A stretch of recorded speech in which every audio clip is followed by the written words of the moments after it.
आज हम behavioural assessment के बारे में पढ़ेंगे और पर्सनालिटी इन्वेंटरीज के बारे में भी जानेंगे और इनके लिमिटेशंस को भी कवर करेंगे। Behavior assessment test observation, questionnaire और इंटरव्यू के थ्रू किया जाता है। ये एक टूल होते हैं जिसका यूज़ किसी पर्सन के बिहेवियर को इवैल्यूएट करने और समझने के लिए किया जाता है। बिहेवियर असेसमेंट टूल कई तरह के हैं, जैसे कि ऊपर अभी बताया ऑब्जर्वेशन।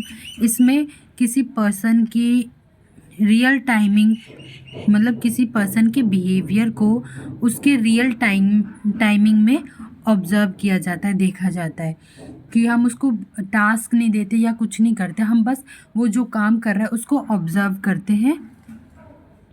और सेकंड है क्वेश्चनरीज। ये सेट ऑफ क्वेश्चंस होते हैं जिसमें पर्सन के बिहेवियर से रिलेटेड कुछ क्वेश्चंस होते हैं, स्टेटमेंट्स होती है और उसका आंसर देना होता है। फिर बाद में उसको स्कोर किया जाता है कि पॉजिटिव आंसर है तो उसको 1 मार्क्स, 2 मार्क्स, 3 मार्क्स दी जाएंगे, नेगेटिव है तो -1, -2, इस तरीके से। थर्ड है इंटरव्यू। इंटरव्यू में पर्सन जो सब्जेक्ट होता है, क्लाइंट होता है हमारा, उसके बारे में इंफॉर्मेशन उसी के थ्रू निकाला जाता है, या फिर हम पर्सन के जो क्लाइंट के रिलेटिव्स होते हैं, फ्रेंड्स, फैमिली, पीयर्स, उनसे पर्सन की हिस्ट्री के बारे में जानते हैं। और जो इसमें 2 और टूल्स यूज़ किए जाते हैं जो बहुत ही मोस्ट पॉपुलर इस टूल्स हैं, वो है रेटिंग स्केल और frequency count.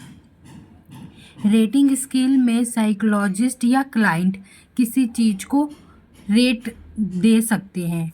For example like किसी की परफॉर्मेंस अच्छी लगी आपको, तो आप उसे 10 में से 9 मार्क्स दे सकते हैं या 10 आउट ऑफ 10 दे सकते हैं, या उसको 5 स्टार दे सकते हैं, इस तरीके से। और किसी की परफॉर्मेंस अगर आपको पसंद नहीं आई तो आप उसको 10 में से 2 मार्क्स दे देते हैं या 1 स्टार दे सकते हैं। रेटिंग स्केल में रेट देने के लिए अलग अलग रेंज ऑफ नंबर्स, वैल्यूज़ और वर्ड्स, फेजेस का यूज़ करते हैं। लाइक जैसे कि कई बार देखा है आपने कि कुछ नंबर्स के थ्रू रेट करते हैं, जैसे 5 आउट ऑफ 10, इस तरीके से। और कई बार कुछ सिंबल्स के हिसाब से रेट करते हैं, जैसे थम अप, थम डाउन, ये भी सिंबल हो गया रेट करने का, और स्टार्स देना ये भी सिंबल हो गया, इस तरीके से। या गुड, एक्सीलेंट, पुअर, ये भी रेट करने का एक तरीका है।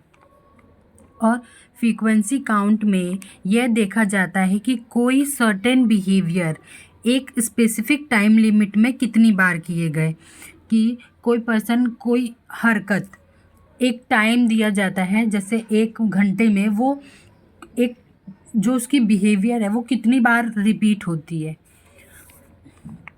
तो फ्रीक्वेंसी काउंट में ये नोटिस काउंट किया जाता है।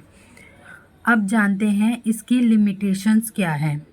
इसमें पहला है कि बहुत से असेसमेंट जो है वो स्टैंडर्डाइज नहीं है।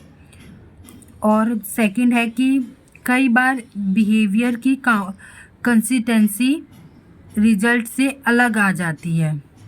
अब जानते हैं पर्सनैलिटी इन्वेंटरीज क्या होती है। बेसिकली ये एक सेल्फ असेसमेंट टूल होता है जिससे आप अपने आप को बेहतर ढंग से समझ सकते हैं। यह एक प्रिंटेड फॉर्म है। इसमें ह्यूमन बिहेवियर से रिलेटेड कुछ स्टेटमेंट होती हैं, उनके आंसर्स हमें या जो क्लाइंट है उसको यस, नो या फिर पता नहीं, ऐसे आंसर्स में देने होते हैं। लाइक इसके कुछ एग्जांपल है, जैसे कैटल का 16 PF टेस्ट, और इसका एक और पॉपुलर इन्वेंटरी है वो है MMPI-2 यानी मिनीसोटा मल्टीफेसिक पर्सनैलिटी इन्वेंटरी वर्जन 2। ये मोस्ट कॉमन पर्सनैलिटी इन्वेंटरीज है। MMPI मेंटल हेल्थ डिसऑर्डर्स को डायग्नोस करने के लिए मेंटल हेल्थ प्रोफेशनल्स इसे यूज़ करते हैं। और MMPI वर्जन 2 MMPI का रिवाइज्ड एडिशन है। यह टेस्ट स्पेसिफिकली एबनॉर्मलिटी को टेस्ट करता है कि किसी पर्सन के पर्सनैलिटी में कुछ एबनॉर्मल्स बिहेवियर्स पैटर्न हैं, तो उनको टेस्ट करने के लिए, उनको आइडेंटिफाई करने के लिए इस टूल का यूज़ किया जाता है। इसमें 567 स्टेटमेंट्स हैं जिनका आंसर क्लाइंट को यस, नो या फिर कह नहीं सकते ऐसे देना होता है। इस टेस्ट का यूज़ करके हल्के से लेकर गंभीर डिसऑर्डर जैसे सिजोफ्रेनिया या डिप्रेशन ऐसी प्रॉब्लम्स का पता लगाया जा सकता है। अब जानते हैं इसकी लिमिटेशंस क्या है। जो ये सेल्फ असेसमेंट है, तो कुछ लोग अपने आंसर्स को नकली बनाने के लिए गलत आंसर दे देते हैं या फिर ऐसे आंसर देते हैं जो सोसाइटी में एक्सेप्टेबल हो, ताकि उसके बेसिस पे कोई उनको जज ना कर सके।